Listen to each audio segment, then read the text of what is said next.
Bismillahirrahmanirrahim. Assalamualaikum warahmatullahi wabarakatuh.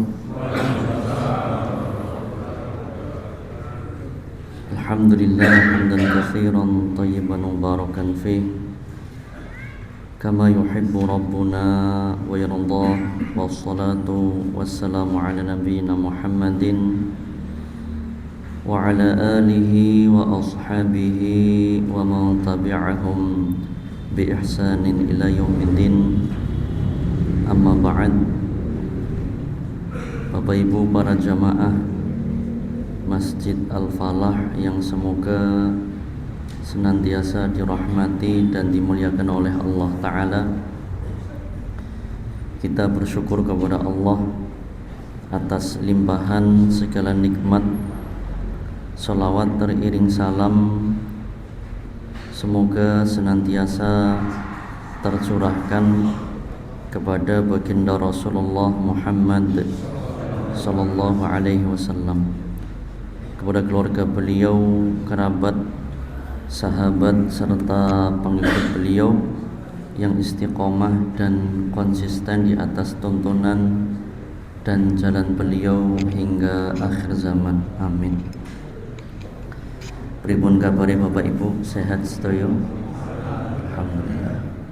Semoga kesehatan yang Allah berikan kepada kita menjadi kesehatan yang diberkahi dan manfaat. Amin. Bapak Ibu yang dirahmati Allah, insyaallah kita melanjutkan pembahasan tentang panduan praktis ruqyah syar'iyyah. Pada kesempatan sebelumnya kita telah menjelaskan tentang metode atau teknik-teknik di dalam ruqyah. Dan sebelum kita lanjutkan, seperti biasanya saya mengingatkan kepada pribadi dan para jamaah sekalian, monggo kita niatkan belajar ini karena sinten, karena Allah Ta'ala, dan niatkan agar bagaimana kita bisa mempraktekkan, niatkan kita ingin mengamalkan. Semoga Allah Ta'ala mudahkan kita untuk memahami dan mengamalkannya, sehingga betul-betul ilmu tentang ruqyah ini menjadi ilmu yang bermanfaat bagi kita, keluarga kita, dan masyarakat kita. Monggo sudah niat masing-masing Bapak Ibu? Sudah nggih? Pada pembahasan sebelumnya kita telah jelaskan terkait teknik-teknik di dalam ruqyah, dan sebagaimana pernah kita singgung sebelumnya, teknik-teknik tersebut itu adalah tajribah. Tajribah itu adalah eksperimen atau pengalaman dari pengalaman para ulama, para peruqyah yang lain, dan nanti sangat mungkin antara satu peruqyah dengan yang lain itu ada perbedaan-perbedaan di dalam teknik-teknik tersebut, cara-caranya. Karena sekali lagi secara substansi, secara kandungan, bahwa ruqyah itu adalah bagian dari doa, dan secara prakteknya ruqyah itu bagian dari tibun nabawi, bagian dari pengobatan Nabi, yang mana itu ada unsur tajribah atau praktek. Sebagaimana dokter atau herbalis atau terapis ya tentu punya pengalaman masing-masing dan jam terbangnya masing-masing.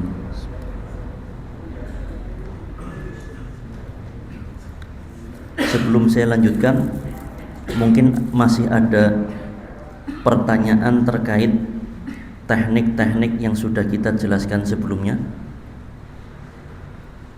Wonten napa mboten? Jika tidak ada, nanti kita lanjutkan pada pembahasan berikutnya. Wonten nopo izin Pak?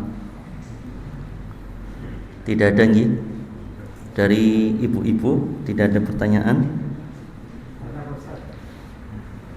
Ya, nggih, monggo silakan Pak. Pakai mic-nya nggih. Biar pertanyaannya juga bisa didengar oleh yang lain. Monggo.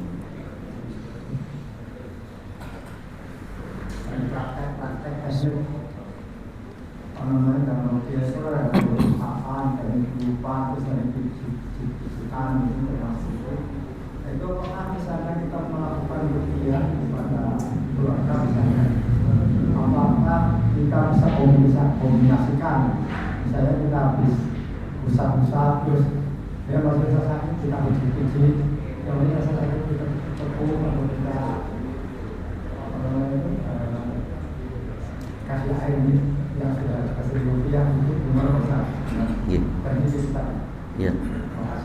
Iya. Jadi pertanyaannya, misalnya kita meruqyah keluarga, apakah teknik-teknik tadi bisa dikombinasikan satu dengan yang lain begitu nggih? Ya. Ya, atau satu-satu.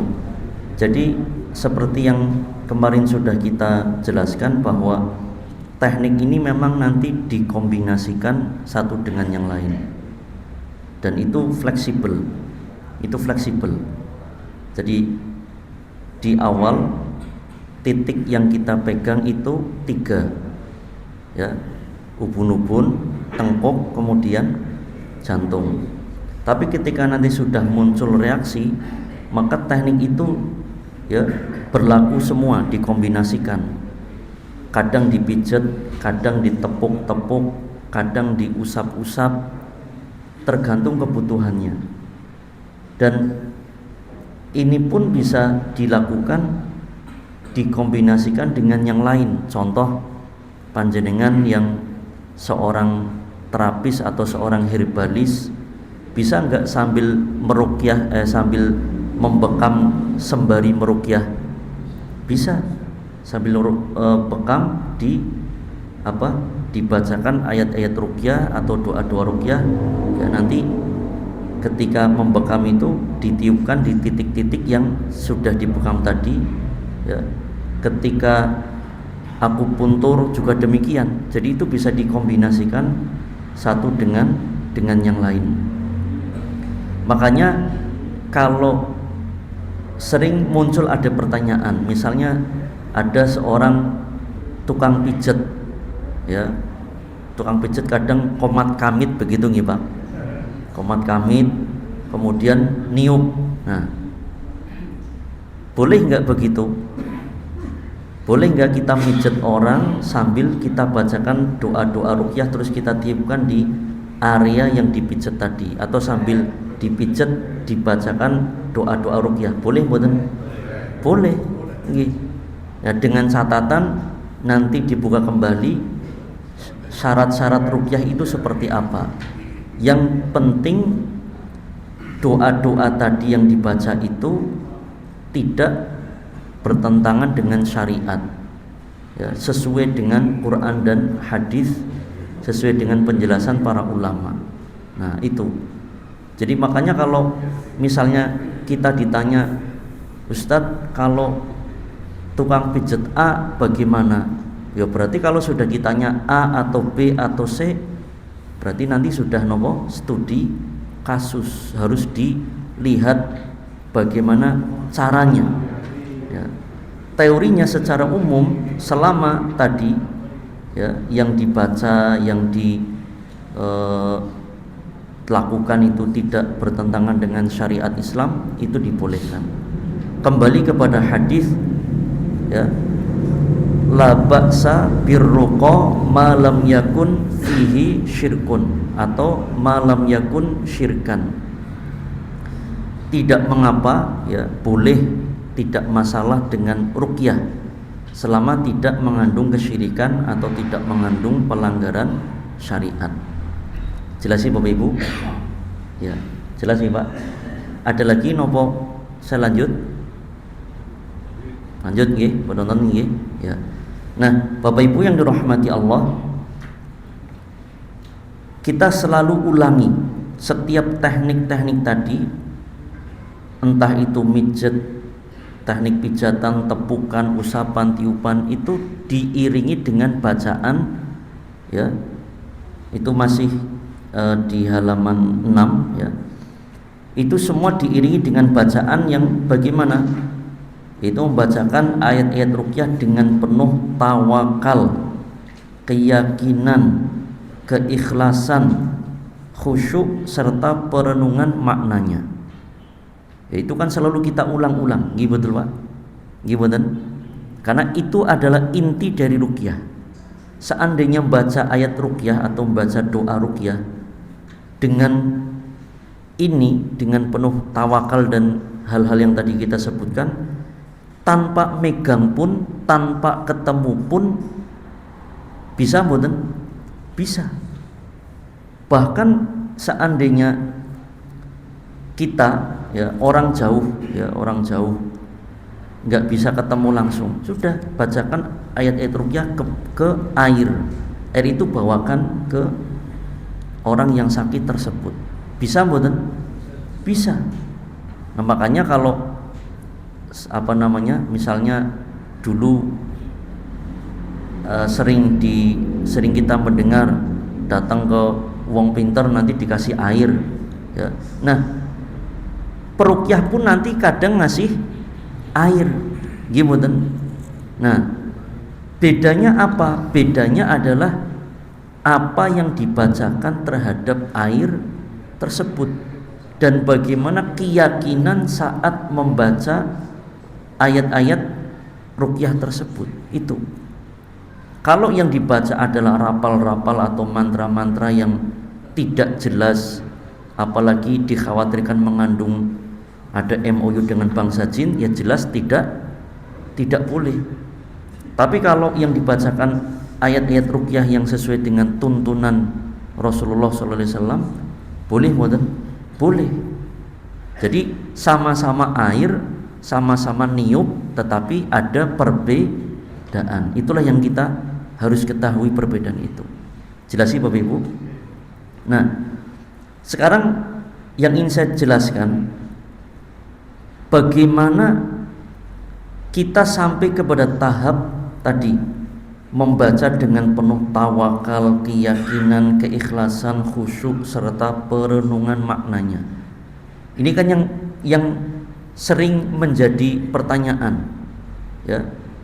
Dan itu kuncinya. Ada 5 orang A, B, C, D, E sama-sama membaca Al-Fatihah, sama-sama membaca ayat kursi. Kok reaksinya beda-beda? Gimana? Bedanya di mana? Bedanya di mana, Pak? Di hal ini yang sedang kita bahas ini, dari tawakalnya, keyakinannya, keikhlasannya, khusyuknya, perenungan maknanya, itu di situ bedanya. Nah, bagaimana sampai kepada tahap itu? Maka Bapak Ibu yang dirahmati Allah, bahwa sampai ke tahap itu perlu adanya proses. Perlu adanya apa? Proses. Perlu adanya tahapan. Perlu adanya apa? Tahapan. Nah, itu yang kadang orang tidak memahami. Kadang ketika ada orang baca kemudian reaksi dianggap wong sekti, ya, orang hebat. Nggak boleh berpikiran begitu. Ya, kita semua bisa nggak begitu, Pak? Bisa. Tinggal bagaimana menempuh tahap itu. Tahapnya bagaimana? Ya. Pertama adalah mempelajari tauhid yang mendalam. Pertama Pak? Mempelajari tauhid yang mendalam. Maksudnya bukan berarti harus dia belajar tauhid bertahun-tahun, harus mondok di pesantren. Ya itu kalau idealnya begitu. Tetapi apakah orang biasa yang bukan dari pesantren bisa nggak meruqyah? Bisa. Asalkan apa? Mempelajari tauhid, meskipun belajar tauhid dari buku terjemah, tapi dia resapi betul, dia yakini, ya, dia ulang lagi belajarnya, diyakini lagi, diresapi, sampai tauhid itu menghujam ke dalam hati. Nah, perlu proses mboten ke situ? Perlu. Misalnya satu hal ya terkait satu kalimat la haula wala quwwata illa billah. Keyakinan tentang ini bahwa tiada daya dan tiada kekuatan kecuali dengan izin Allah. Seseorang itu perlu proses enggak sampai dia betul-betul yakin dengan kalimat tersebut? Perlu proses bukan Pak? Perlu. Bagaimana caranya belajar tauhid tentang keagungan Allah? Allah yang menciptakan alam semesta, tentang tauhid rububiyah, tentang tauhid uluhiyah, tentang tauhid asma wa sifat, diulangi lagi, diperdalam lagi, diresapi, direnungi. Insya Allah lama-lama semakin diulang, semakin yakin kepada Allah, semakin tawakal itu kuat. Ada gambaran gitu Bapak Ibu. Nah itu pertama ya. Ini yang saya jelaskan kan teorinya, tapi prakteknya, pengamalannya butuh nopo? Waktu dan butuh proses. Itu yang pertama. Kedua, kita perbaiki cara ibadah kita, cara sholat kita, dan ibadah-ibadah yang lain sesuai dengan tuntunan baginda Rasul Muhammad Sallallahu Alaihi Wasallam. Itu yang kedua. Kemudian yang ketiga, ya kalau yang kedua ini ya ini sering kita ulang-ulang terus ya, kita pelajari bagaimana tata cara sholatnya Nabi dan seterusnya, yaitu nanti pembahasannya di pelajaran fikih itu. Nah yang ketiga adalah kita berusaha memiliki roh di dalam ibadah kita. Memiliki nopo? Roh itu maksudnya pendalaman, perenungan, atau kita ketika sholat itu meresapi.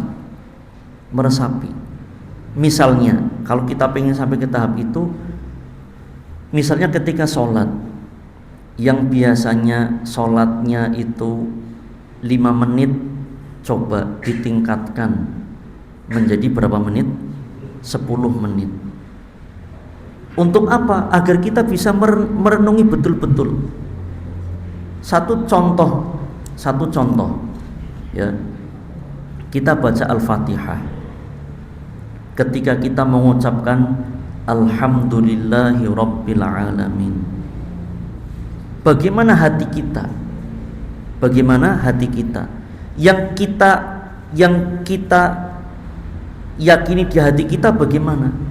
Kalau ternyata sholat kita masih ngapunten, masih di level buru-buru, hanya sekedar baca, hanya sekedar selesai ngapunten, maka kalau ngeruqyah pun ya bisa terlihat bagaimana kualitasnya. Kenapa? Hanya sekedar umik-umik. Apa umik-umik?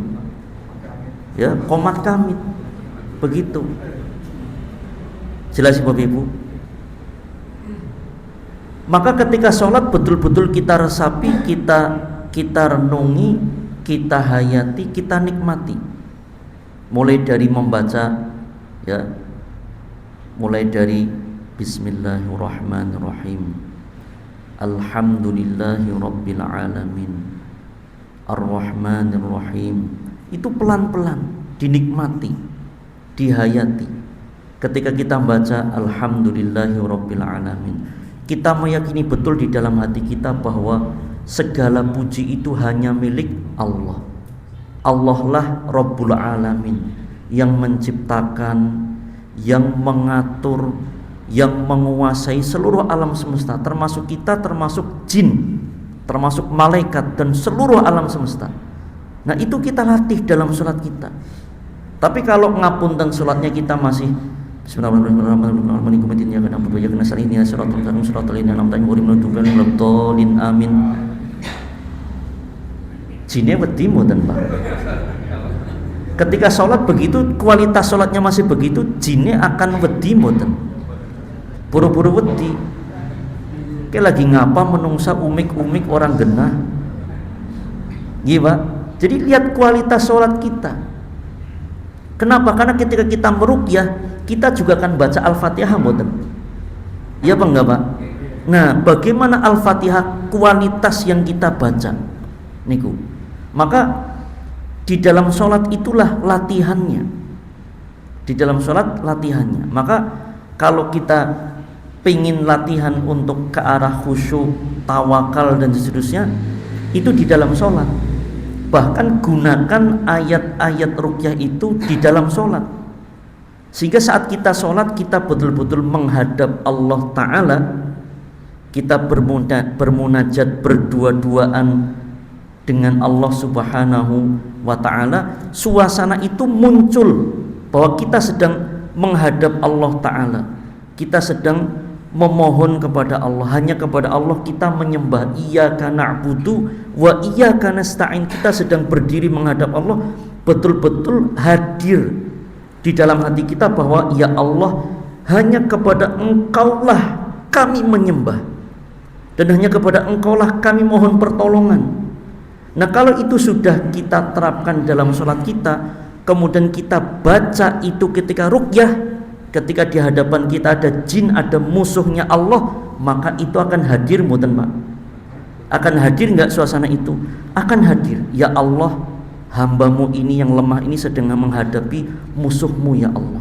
Maka tolong hambamu ini ya Allah. Ketika kita membaca iyyaka na'budu wa iyyaka nasta'in, saat meruqyah sedang dilatih, kita terus latihan di dalam sholat bahwa betul-betul kita hadir di hadapan Allah.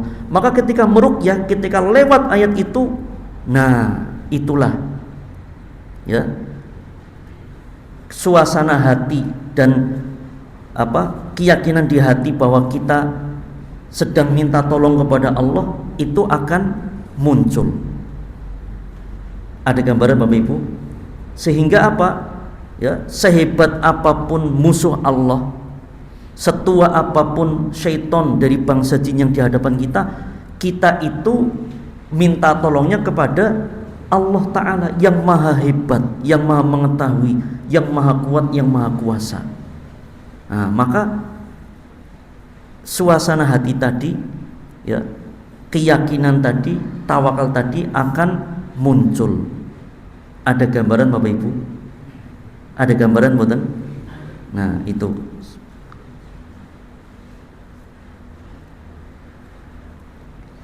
Perlu proses mboten niki? Perlu proses. Proses yang paling mudah ya, dari diawali dengan apa? Kita perlama sholat kita. Kita perlama napa? Sholat kita. Dan terus terang saya sendiri sering mengalami kalau jadi makmum, saya baca Al-Fatihah belum selesai, imam itu sudah ruku. Saya mikir, apa imamnya tidak merenungi bacaannya, apa sih yang terlalu lambat? Saya mikir, nyong sing terlalu lambat, apa imamnya sing terlalu buru-buru? Kan muncul pertanyaan, gimana? Seandainya kita merenungi betul-betul, butuh waktu mboten, Pak? Butuh waktu. Coba, Pak, ketika kita membaca Bismillahirrahmanirrahim, Alhamdulillahirabbil alamin, Ar-Rahmanirrahim, Maliki Yaumiddin. Berarti satu rakaat itu ya lumayan agak, mungkin nggak lama banget, tetapi lebih lama dibanding standar biasa kita sebelumnya. Gimana? Nah, itu yang kita latih dari situ dulu. Terus belajar tentang makna-makna di dalam sholat. Ya, ketika kita sujud bagaimana maknanya. Itu insya Allah, Pak, kalau kita latih di dalam sholat kita, apalagi ayat-ayat ruqyah itu yang sudah kita hafal, kita praktekkan di dalam sholat kita baca, Nah, di situ latihannya, Pak. Ada gambaran? Ada gambaran, Pak? Nah, makanya apa namanya? Ini apa ya? Dari pengamatan saya pribadi, ketika misalnya kita melihat ada orang sholatnya masih buru-buru. Sholat kan menghadap Allah, gimana? Masih buru-buru. Ketika ruqyah, kira-kira suasana hati dia menghadap Allah gimana, Pak? Hah? Sulit hadir, gimana? Nah, karena sholat saja yang betul-betul menghadap Allah, itu bagaimana suasana hati di dalam sholatnya itu. Sehingga kalau kita perhatikan yang masih buru-buru di dalam sholat tadi, ketika meruqyah pun ya seringkali bagaimana biasanya kurang berefek. Kenapa? Karena ketika menghadap Allah saja dia masih belum menghadirkan suasana hati, bagaimana saat meruqyah? Itu jelas sih Bapak Ibu. Dan kita latih itu wabil khusus saat sholat malam. Saat nopo? Sholat malam. Nah, di situ ya latihannya. Nah, kalau sudah begitu, insya Allah nanti ketika kita membaca itu betul-betul setahap demi setahap muncul itu tawakal, keyakinan, keikhlasan, khusyuk, serta perenungan maknanya. Ada gambaran ini Bapak Ibu. Nah, terus selain sholat itu ketiga sholat, keempat saat membaca Al-Quran. Saat membaca Al-Quran, ya, maka kita tingkatkan kualitas, bukan kuantitas. Kita sering ulang bahwa meruqyah itu ya adalah kualitas bacaan, bukan kuantitas bacaan. Satu ayat tetapi betul-betul diresapi akan berefek. Seperti metode apa yang sering kita ulang, metode sniper. Satu ayat tapi betul-betul kena kepada target. Ketika kita baca Quran, Pak, coba rubah cara kita baca. Nggak usah cepet-cepet, nggak usah banyak-banyak, tetapi meresapi, merenungi. Itu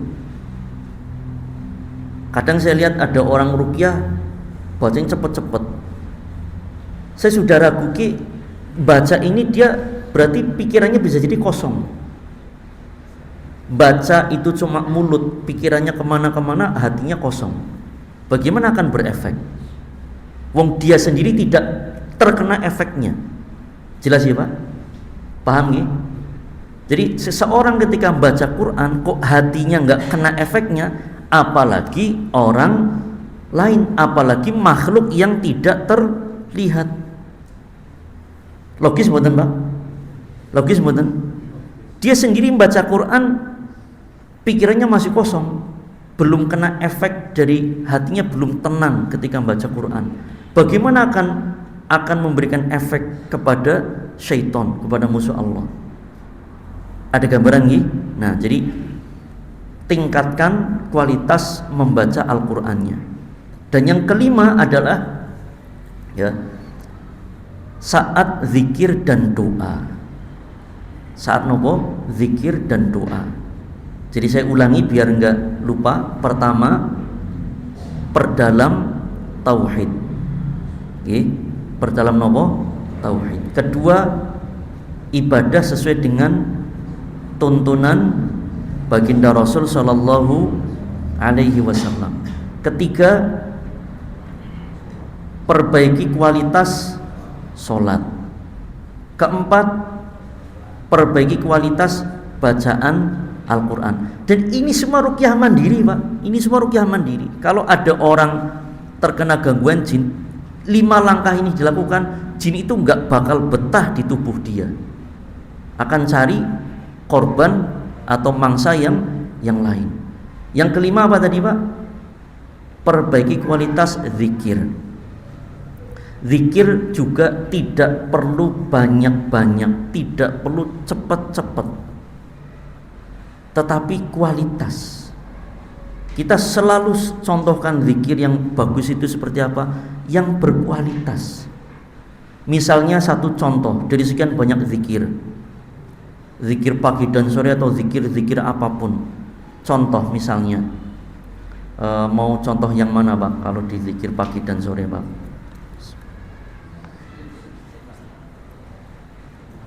Saya kasih contoh. Di dalam zikir pagi dan sore ada bacaan begini. Kalau ini kan sore berarti Allahumma inni amsaitu ushhiduka wa ushhidu hamalata arsyik wa malaikataka wa jami'a khalqik annaka antallahu la ilaha illa anta wahdaka la syarika lak wa anna muhammadan abduka wa rasuluk. Ada ya Pak? Zikir pagi dan sore ada nggih?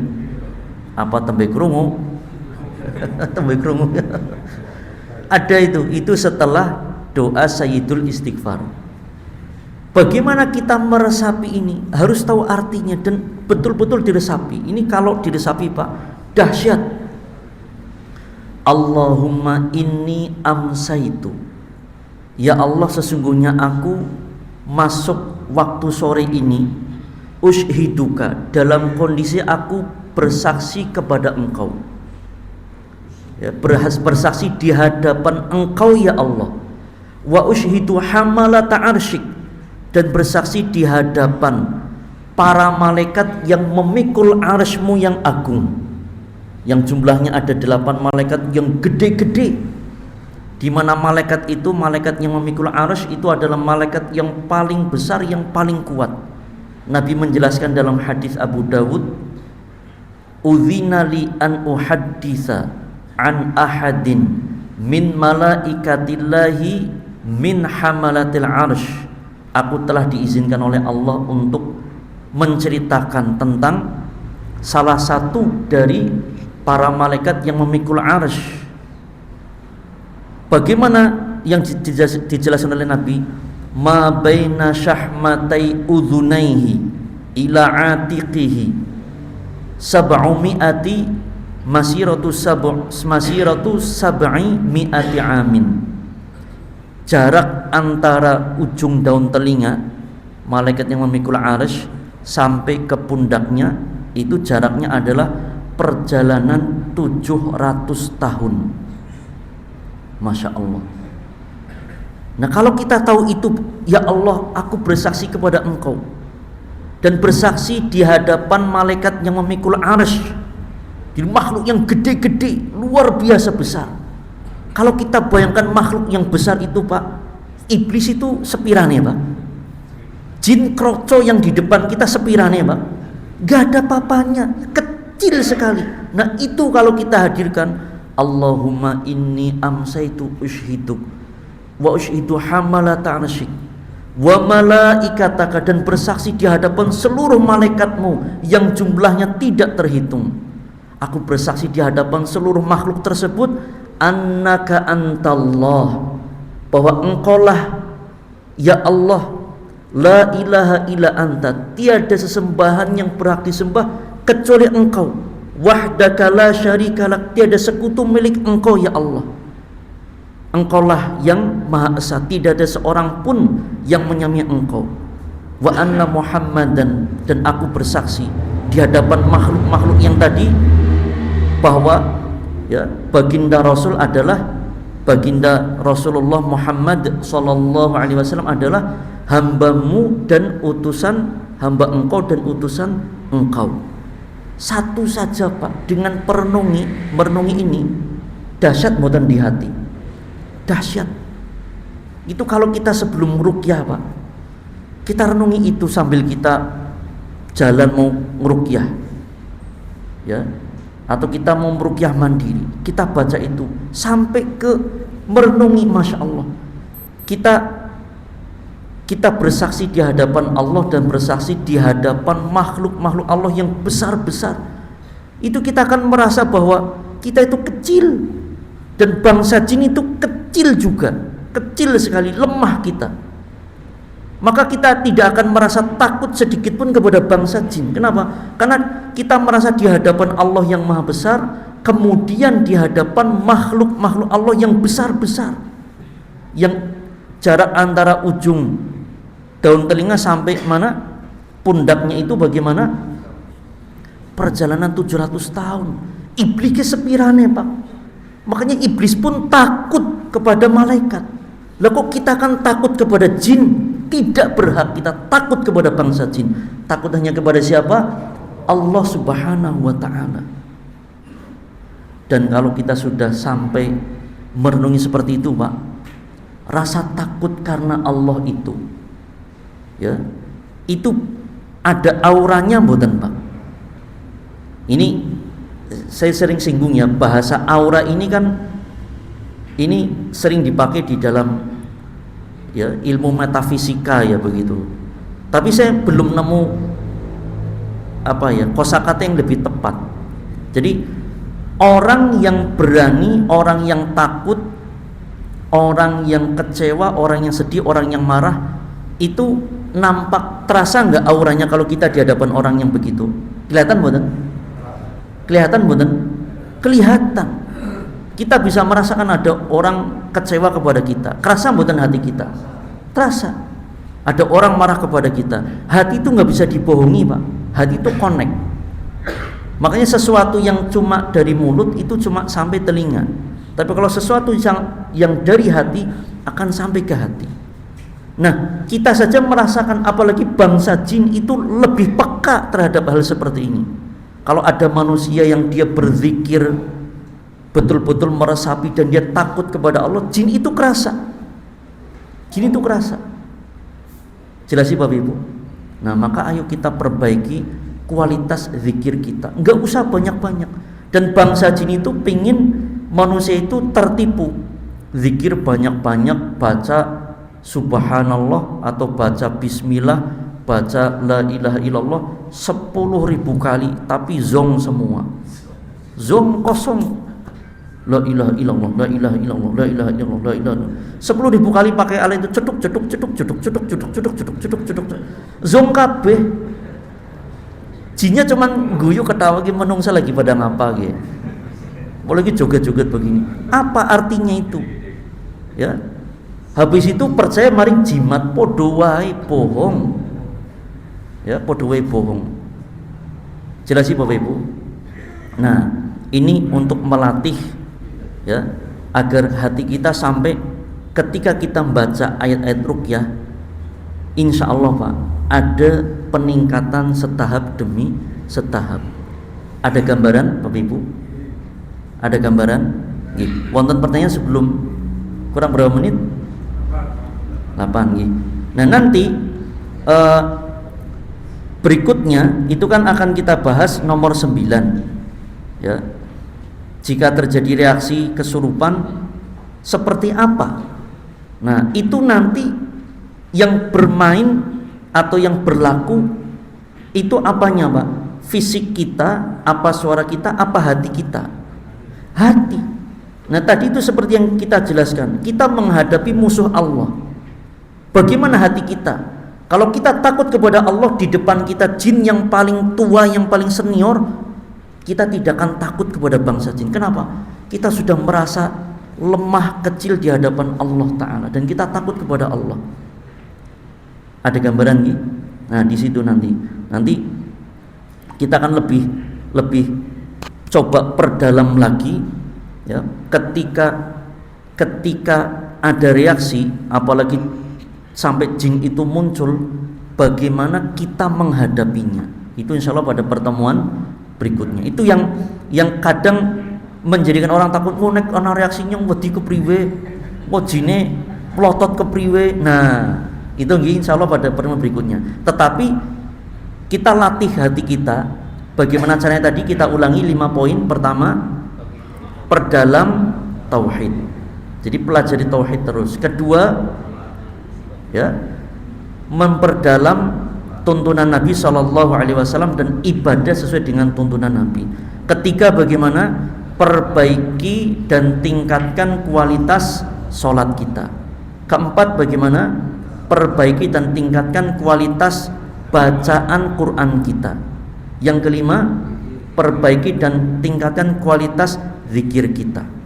Kita kalau zikir Pak, gak usah banyak-banyak kita baca subhanallah wa bihamdi atau astaghfirullah wa atubu ilaih, tapi dalam dari hati, dari qalb, bahkan dari fuad. Qalb itu kan hati ya, bukan liver, tapi hati jantung. Ada fuad, fuad itu hati yang paling dalam. Jadi kalau kita zikir dari fuad, masya Allah, itu hati nggak bisa dibohongi Pak. Jin itu kerasa, sehingga ketika mereka mau ngiwi-iwi, mau ngeledek, mereka juga mikir, ya, menungsa seperti apa sih yang bisa diledek. Begitu, jelas sih Pak. Ya, monggo jika ada pertanyaan. Boten, ya monggo silakan. Bagaimana kalau untuk memulai Mic-nya, nggih. memulai kita coba-coba ke istri apa ke anak Coba diulangi Pak. untuk memulai praktek ruqyah ke orang, Ya. kita coba-coba gitu Pak. Ya. Coba-coba ke istri apa ke anak, Ya. masjid apa itu Ya. diperbolehkan Pak enggak? Ya. Untuk pengalaman gitu. Nggih. Nggih. Nah, ini pertanyaan bagus. Berarti kan dari kemarin kita terus belajar sudah mulai muncul keinginan untuk mempraktekkan. Alhamdulillah. Nah, ini yang saya harapkan. Jadi masing-masing berusaha untuk mencoba. Bagaimana jika kita mencoba kepada istri dan anak? Bukan mencoba, memang perlu kita lakukan. Nggih. Ya. Panjenengan sebelum berangkat kerja, ruqyah istri, bagaimana caranya? Kan kita ada doa yang di halaman berapa itu? Membentengi keluarga peruqyah. Di halaman ini, di halaman 3. Poin H, membentengi keluarga peruqyah. Di halaman 3. Praktekkan ke istri, ke anak. Pagi-pagi setelah zikir pagi, ya, setelah sholat subuh dan macam-macam, baca ini. Ya, kalau kepada istri kita dan anak-anak banyak berarti u'idzukum. Apa bacaannya? U'idzukum. Bacakan u'idzukum bikalimatillahi tammati min kulli syaitanin wahamah wa min kulli ainil lamah. Pelan-pelan dari hati, resapi, renungi. Ya Allah, aku memohon perlindungan hanya kepada Engkau untuk kalian, istri dan anak-anakku yang aku cintai karena Engkau ya Allah. Perlindungan dari apa? Perlindungan dengan kalimat-kalimat Allah Ta'ala yang sempurna dari setiap syaiton bangsa jin yang mengganggu, dan dari gangguan binatang-binatang yang berbisa, dan dari pandangan mata yang jahat. Sebelum berangkat kerja, tiup kemana? Ubun-ubun istri, ubun-ubun anak. Panjenengan ngantar anak ke sekolah. Ketika anak sudah masuk gerbang sekolah, jenengan mau pulang, bacakan doa ini, tiup ke ubun-ubunnya. Itu ruqyah. Gimana? Karena kita nggak tahu, mungkin ada temannya yang hasad, ya, dimintai jajan nggak boleh, kemudian kok kamu sekali sih, pelit sekali, kemudian muncul ain, kan kita nggak tahu. Nah, perlu kita jaga itu, ya. Istri kita, apalagi kalau istri misalnya wanita karir, ada di jalan orang yang, ya, jahil usil atau kesemsem dengan istri kita lindungi, minta perlindungan kepada Allah Ta'ala. Jadi bukan boleh apa tidak, memang perlu, memang harus. Jelas ya Pak, setiap hari pagi sore praktekkan di rumah. Jenengan punya air minum galon di rumah, ruqyah air galon tersebut. Caranya kan kita sudah sering ulang-ulang. Apa saja yang dibaca? Al-Fatihah, Ayat kursi, Al-Ikhlas 3 kali, Al-Falaq 3 kali, Anas 3 kali. Bacanya nggak usah cepet-cepet. Jangan, pelan-pelan diresapi, dimaknai. Jelas sih Pak? Setelah itu tiupkan, minta tolong kepada Allah. Itu kan ruqyah mandiri. Insya Allah Pak, ya, insya Allah nggak ada yang usil-usil, dengan izin Allah Ta'ala. Nah, jadi kalau kita sudah praktekin itu berarti kan kita ngaji setiap hari sudah mulai bermanfaat, gitu. Nah, jadi monggo jenengan praktekkan begitu. Itu yang setiap hari sebelum kita mulai meruqyah orang lain, ruqyah diri sendiri, ruqyah keluarga. Ruqyah keluarga. Nanti ketika suatu saat kita nggak tahu ya Pak, namanya kejadian qadarullah, jenengan di tempat kerja ada teman jenengan yang begini-begini. Nah, jenengan tiup, baca ayat kursi, tiup dibunuh-bunuhnya. Nanti terus lemes. Wah, jebule kowe wong sakti ya. Luruskan, bukan ini namanya ruqyah, begitu. Jelas sih Pak? Nah, kemarin saya ditelepon orang, ini tolong teman kerja saya. Coba ini nunggu, saya lagi di jalan, kita lagi ngubungi tim ruqyah. Sebelum tim ruqyah datang, antum melakukan pertolongan pertama. Gimana caranya? Baca ayat kursi, tiupkan dibunuh-bunuh. Aduh kok nek kepriwe ya reaksi. Nah, berarti perlu ngaji. Iya, ngaji nang Al-Falah begitu. Jelas ya Pak? Nah, kalau kita sudah sering begitu kan akan mantep. Al-Fatihahnya dan ayat kursinya beda dengan sebelum-sebelumnya. Nggih mboten? Itu. Yakin kepada Allah itu. Ya. Cukup? Nah, jadi mulai kapan mau dipraktekkan ini Bapak Ibu? Mulai kapan? Segera ya. Pulang ke rumah praktekin apa yang bisa kita lakukan, praktekkan. Begitu. Nah, insya Allah nanti suatu saat ketika ada kejadian kayak tadi, kita sudah tidak gugup. Apalagi pembahasan besok ini yang seringkali menjadikan orang itu bingung, takut, nek reaksi ngadepi jine kepriwe. Nah itu insya Allah pada pertemuan berikutnya ya. Jadi semoga jenengan penasaran dan yang lain-lain suruh ikut hadir, yang istilahnya wedi ngruqyah. Nah itu insya Allah nanti pertemuan berikutnya kita akan memperkuat hati bagaimana caranya menghadapi gangguan atau menghadapi jin yang memang betul-betul muncul di hadapan kita. Jelas sih Bapak Ibu ya. Monggo kita akhiri, kita tutup dengan doa kafaratul majlis. Subhanakallahumma bihamdik asyhadu an la ilaha illa anta. Ngapunten atas segala kekurangan, semoga bisa bermanfaat. Aqulu qouli hadza wa sallallahu ala nabiyyina Muhammadin wa akhiru da'wana alhamdulillahi rabbil alamin. Wassalamu alaikum warahmatullahi wabarakatuh.